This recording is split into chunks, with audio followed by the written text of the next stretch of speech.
건강한 치아가 행복한 인생을 만든다. 치아 건강 굿라이프. 안녕하세요. 진행을 맡은 아나운서 송다은입니다. 그 누구도 알려주지 않았던 치과 진료의 비밀, 이 시간 저희 치아 건강 굿라이프에서 파헤쳐드리고 있는데요. 오늘도 이분과 함께 하겠습니다. 마음을 담은 의사 이상민 원장과 함께합니다. 안녕하세요. 안녕하세요. 반갑습니다. 이상민입니다.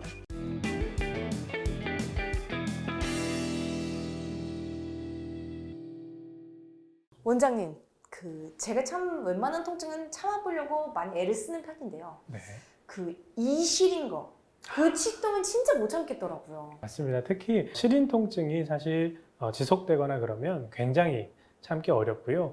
더더군다나 시린 통증이 찬물 먹을 때 나타나는 것 더하기 가만히 있어도 아프기 시작한다면 정말 그 치통은 말할 수 없을 정도로 아픕니다. 실제로 치통이 심해서 극단적인 선택까지 하는 사례가 있을 정도로 한번 만들어진 치통은 굉장히 우리 삶에 큰 영향을 끼칩니다. 조선시대의 왕들도 이러한 치통에서 자유롭지 못했다고 합니다. 세조, 성종, 연산군, 중종, 광해군 등등 많은 왕들도 이런 치통 때문에 굉장히 힘들어했다라고 기록이 있을 정도니까요. 와, 그러니까 왕들도 치통은 피해가지 못했던 거네요. 맞습니다. 왕들조차도 치통은 어떻게 할 수 없었던 거죠. 기록을 보면 조선시대 왕들의 치통의 대부분이 충치와 또 잇몸염증, 풍치 때문이었는데요. 치통이 얼마나 괴로웠으면 세조 같은 경우는 제주도까지 사람을 보내서 치통에 좋은 약을 찾아와라. 네. 치통을 잘 다스릴 수 있는 사람을 데려와라 라고 했다고 하고요.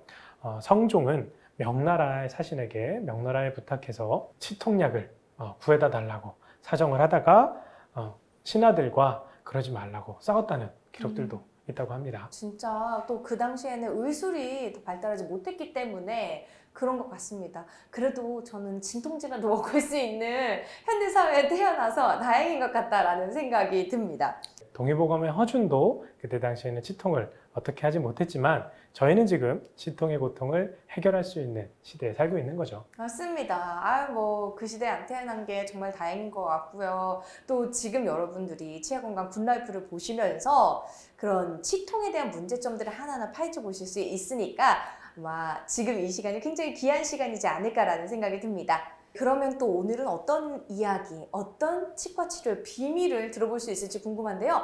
어떤 이야기 들려주실 건가요? 지난 시간에는 저희가 초기 충치에서 시작되는 충치, 더 진행된 충치, 그리고 치아 안에 신경까지 가는 충치에 관한 과정들을 살펴봤다면 이제 충치에서 더 진행이 돼서 치아 안에 신경이 자극을 받기 시작하고 즉 극심한 치통들이 와서 치아를 과거에는 뽑고 많이 힘들어 했었던 그 치통을 신경치료를 통해서 치아를 살리고 뽑지 않게 되는 과정, 즉 치아 신경치료에 대한 이야기를 하려고 합니다. 치아 신경치료와 함께 그 이후에 할 수 있는 재신경치료와 또 치아를 살리는 다른 방법들에 대한 이야기도 함께 하려고 합니다. 치아 신경치료 이야기만 드려도 벌써 좀 시린 느낌이 드는데요.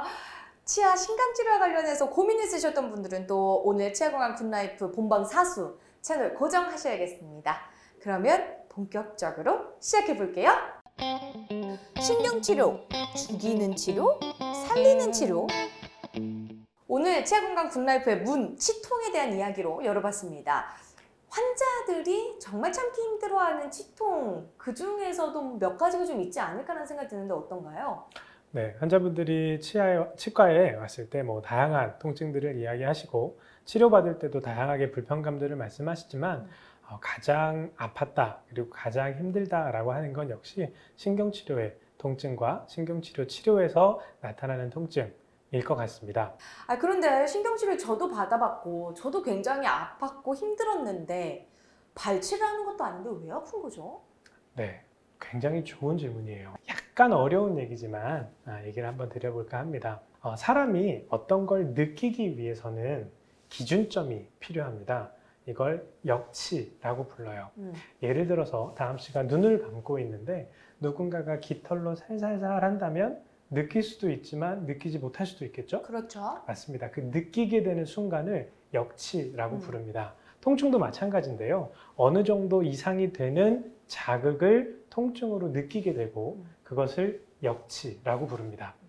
근데 신경치료를 하게 되는 건 건강한 치아에 신경치료를 하진 않겠죠. 그렇죠. 염증이 있어서 많이 망가져 있고 예민해져 있는 치아에 신경치료를 하게 됩니다.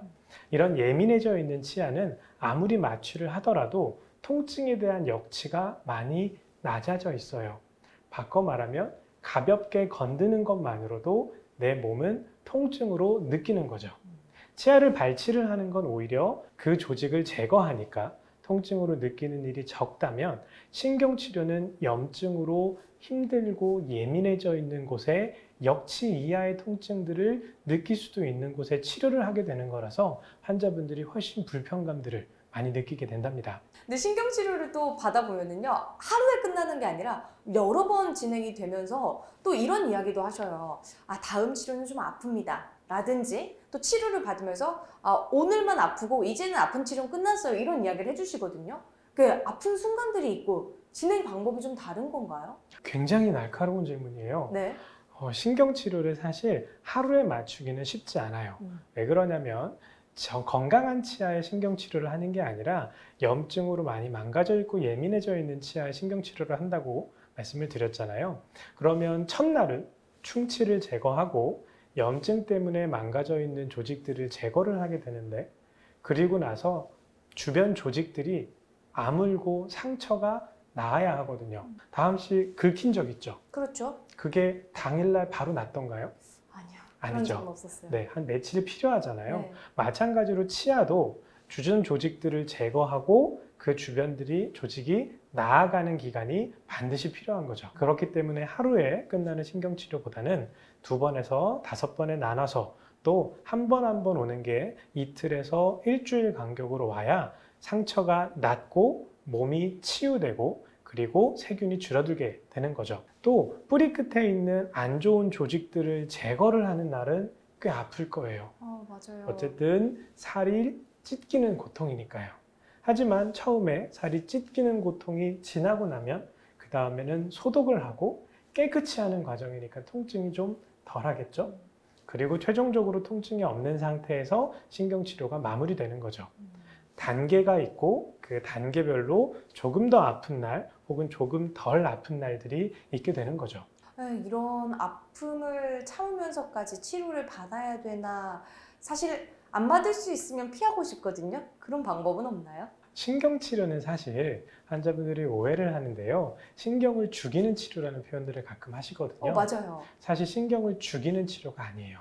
신경치료는 죽은 신경 혹은 죽어가는 신경을 제거해서 치아를 살리는 치료입니다. 실제로 1800에서 1900년대에는 신경치료가 없었어요. 아프면 치아를 뺐어요. 충치가 진행이 돼서 치아 뿌리와 치아 신경 쪽에 염증이 생기면 할 수 있는 치료가 발치밖에는 없었던 거죠. 100에서 200년 전에 치아 신경치료가 만들어지면서 드디어 치아를 빼지 않고 신경치료를 통해서 치아를 살릴 수 있게 된 거죠.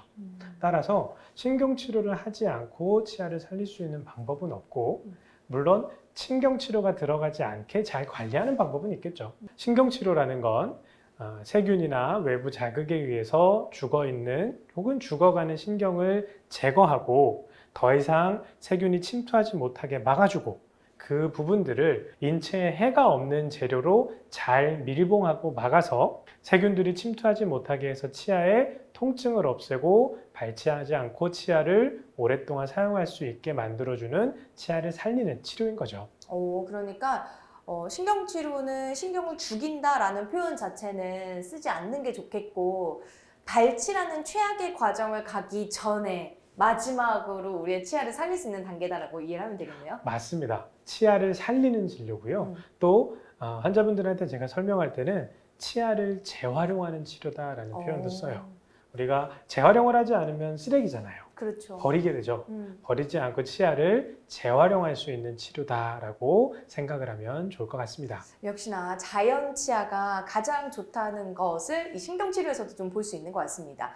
그럼 또 궁금한 게, 신경치료를 받게 되면은 이제 그 치아는 다시는 아플 일이 없을 것 같다라는 생각이 드는데 아닌가요? 치아를 굉장히 잘 사용하면 너무 좋겠지만 네. 생각보다 그렇지 못한 경우가 많답니다.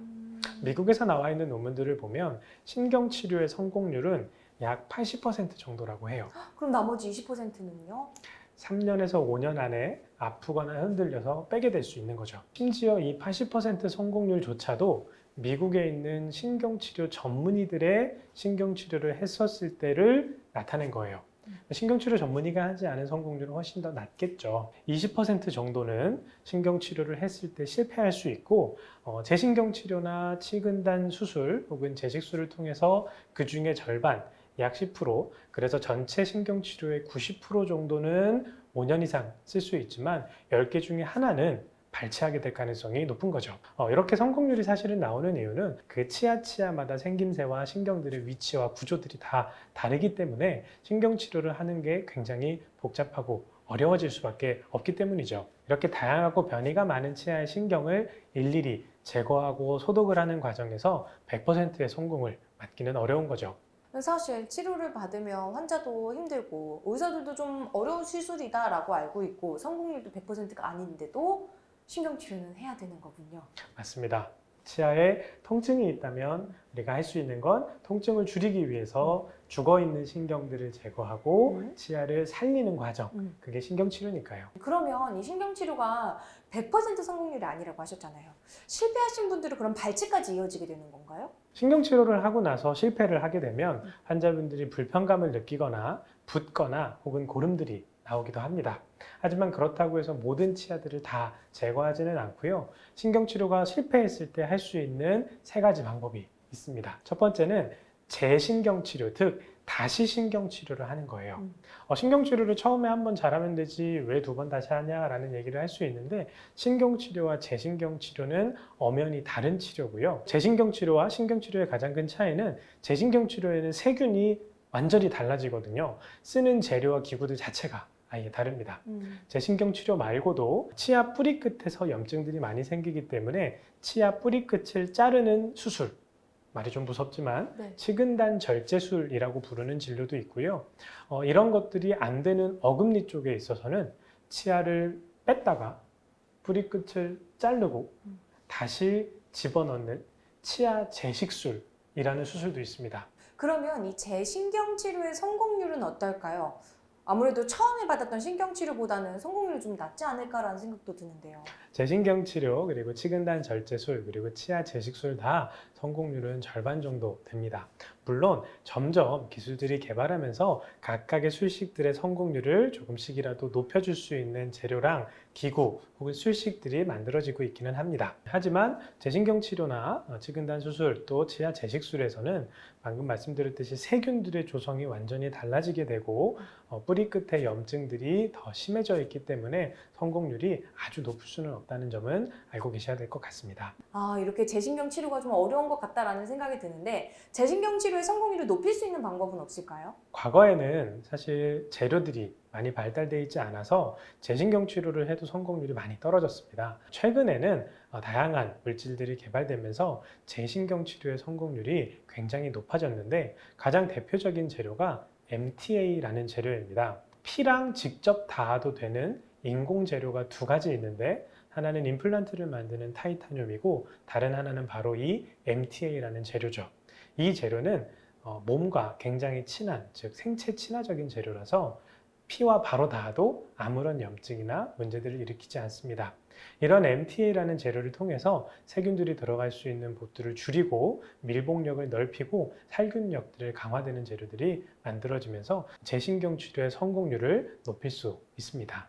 근데 치수가 머리카락보다 더 얇다라는 얘기도 있던데요. 그러면 이게 얽혔을 때 문제가 되는 거 아닌가요?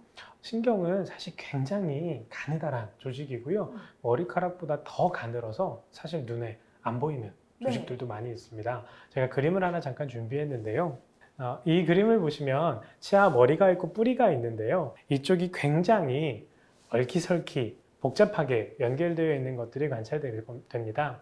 이러한 것들을 제거하는 게 사실은 굉장히 어려워서 현실적으로 신경치료의 성공률이 낮아지는 거고 재신경치료에서도 성공률이 낮아질 수밖에 없는 거죠.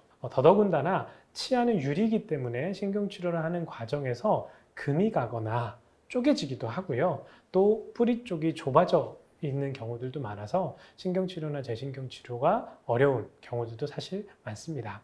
그래서 이렇게 가느다란 신경 혹은 좁아져 있는 신경관 혹은 자잘하게 금이 가 있는 경우들은 눈으로 보기에는 굉장히 어렵기 때문에 25배에서 30배 혹은 40배까지 확대할 수 있는 치과형 미세 현미경이 있거든요. 제가 사진을 준비했는데요. 현미경을 보면서 치료를 하면 지금 모니터에 치아 보이세요? 네.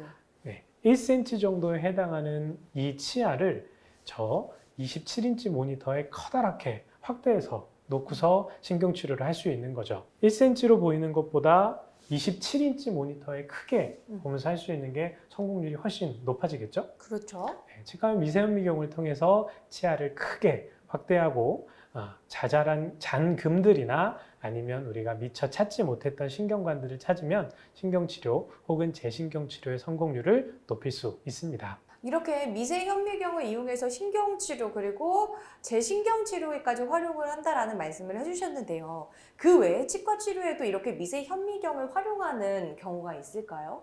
네, 사실 지금까지 얘기했던 신경치료와 재신경치료는 모두 환자분이 아 해보세요 라고 하고 아 했을 때 씹는 면, 교환면이라고 부르는 위쪽에서 접근하는 치료예요. 그런데 치근단 절제술은 네. 이렇게 접근하는 게 아니라 잇몸 옆에서 접근하는 수술입니다. 잇몸을 열고 현미경으로 뿌리 끝을 확인한 다음에 치아 뿌리 끝 3mm를 자르는 수술이고요. 치근단 절제술에도 현미경이 이용됩니다. 네, 사진을 보면 오른쪽에 보시면 하얀색으로 되어 있는 재료가 있고 그 두 개의 치아의 뿌리 끝이 비슷한 위치에 있습니다. 조금 잘 안 보이실 수도 있지만 그 하얀색 재료가 있는 뿌리 끝을 보면 조금 검게 염증이 있는 모습들도 보입니다. 그 염증이 어딘지를 확인하기 위해서 엑스레이를 찍었던 거고요. 왼쪽에 있는 사진을 보면 반면에 뿌리가 둘 중에 하나가 짧아져 있죠. 그리고 검은색으로 뼈가 녹아있는 염증이 사라져 있습니다. 뿌리 끝을 잇몸을 열고 뼈를 깎은 다음에 현미경을 통해서 뿌리 끝을 확인하고 뿌리 끝을 3mm 제거하고 다시 잇몸을 덮어서 수술을 마무리해서 염증이 사라지고 치아를 잘 사용하는 거고요. 이러한 치근단 절제술이라는 수술을 할 때도 미세 현미경은 사용됩니다. 이러한 치근단 절제술은 굉장히 치아를 살리기 위해서 도움이 많이 돼요. 다만 조금 아쉬운 건 저희가 앞쪽에서부터 접근을 하다 보니까 앞니와 작은 어금니 또 아래 앞니 정도에만 가능하고 어금니 쪽은 치근단 절제 수술이 어렵습니다. 이럴 때는 치아를 빼고 현미경을 통해서 뿌리 끝의 염증들을 확인해서 잘라내고 다시 MTA로 막은 다음에 집어넣는 치아 재식술이 필요하고 이 과정을 10분 안에 마무리 지어야 합니다. 이러한 치아 재식술까지도 미세 현미경이 꼭 필요하죠. 어쨌든 다양한 도구와 그리고 다양한 방법을 통해서 최대한 자연 치아를 살리려는 노력들을 우리가 좀 볼 수 있었던 것 같습니다. 맞습니다. 그렇게 노력을 해주시는데도 그럼에도 불구하고 발치를 해야 되는 불가피한 경우가 있지 않을까요? 치아 신경치료, 재신경치료, 치근단 수술, 치아 재식술 모두 치아 뿌리 끝에 있는 염증을 제거하는 과정이죠. 세균을 줄이고. 근데 이러한 신경치료, 재신경치료 등으로도 해결되지 않는 부분들도 존재합니다.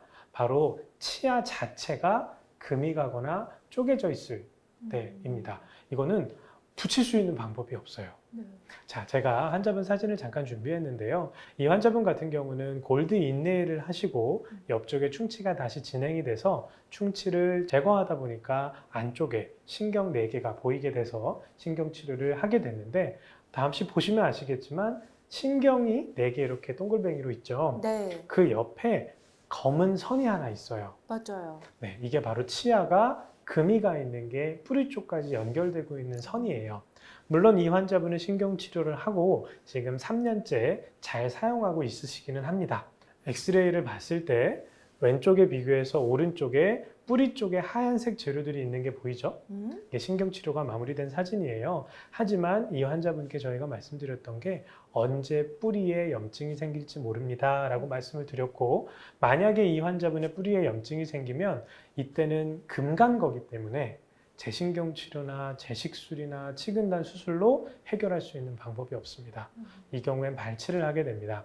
다른 환자분인데요. 뿌리 끝에 앞쪽에 검게 뼈가 녹아있는 게 관찰되죠. 보통 뿌리 끝은 이렇게 밑으로 내려가면서 꼬깔콘처럼 보여지게 돼요. 네. 근데 이 환자분 같은 경우는 마치 손뼉을 이렇게 벌린 것처럼 뿌리 끝이 벌어져 있죠. 맞아요. 뿌리가 부러져 있는 겁니다. 이러한 경우에는 재신경 치료나 치근단 수술, 재식술 등이 효과가 없습니다. 치아에 금이 가 있는 경우에는 치아를 발치하는 것 말고는 방법이 없는 거죠. 다음 환자분 사진도 볼 건데요. 이 환자분은 정말 뿌리가 쪼개져 있죠. 이렇게 뿌리가 쪼개져 있으면 우리가 유리컵이 깨졌을 때 붙일 수 있는 방법이 많이 없어요. 붙이더라도 그렇죠. 잘 떨어지죠. 네. 녹여서 다시 만드는 것 말고는 방법이 없는데 치아를 녹여서 다시 만들 수는 없잖아요. 그래서 이렇게 구조적으로 깨져 있거나 금이 가 있거나 쪼개져 있는 경우에는 발치를 하는 것만이 주변 치아를 살리고 주변 조직들을 살릴 수 있는 유일한 치료 방법입니다. 참 안타까운 경우지만 발치도 제때 해서 주변의 치아라도 살릴 수 있는 방법이다라고 좀 보면 될 수 있겠습니다. 맞습니다. 이렇게 저희가 치아를 살리는 치료, 오히려 치아를 재활용하는 치료의 신경치료에 대해서 알아봤는데요. 모든 치료에는 부작용이 있을 수 있다는 점, 개인마다 치료 효과가 다를 수 있다는 점과 그리고 전문의와의 상담을 통해 적절한 치료를 받는 것이 중요하다는 점 유념하시기 바랍니다. 건강한 치아가 행복한 인생을 만든다. 치아건강 굿라이프. 아쉽게도 오늘 저희가 준비한 순서는 여기까지고 또 저희가 여기에서 마무리를 해야 될 것 같습니다. 네, 너무 아쉽네요. 그러니까요. 이제 저희가 좀 많이 티키타카도 잘 맞게 됐는데 너무 안타까워요. 네, 저도 다음 주에 못 본다니까 조금 아쉬운데요. 네. 또 다음에 또 볼 수 있을 거라고 생각합니다. 네, 저기 눈물이 그렁그렁 하십니다. 우리 시청자분들께 또 좋은 정보를 많이 알려드리고 싶은데 마지막이 돼서 많이 안타까우신 것 같아요. 그래도 또 우리가 언젠가 다시 만날 수도 있잖아요. 그럼요. 맞습니다. 저희 치아건강 굿라이프와 함께 하시면서 많은 분들께 저희가 치아와 관련한 건강 정보들, 진심들을 알려드릴 수 있었던 것 같습니다. 저희는 그러면 여기서 인사드리도록 할게요. 부탁터 이상민 원장님과 굿MC 저 송담은 여기서 인사드리겠습니다. 시청해주신 여러분 고맙습니다. 감사합니다.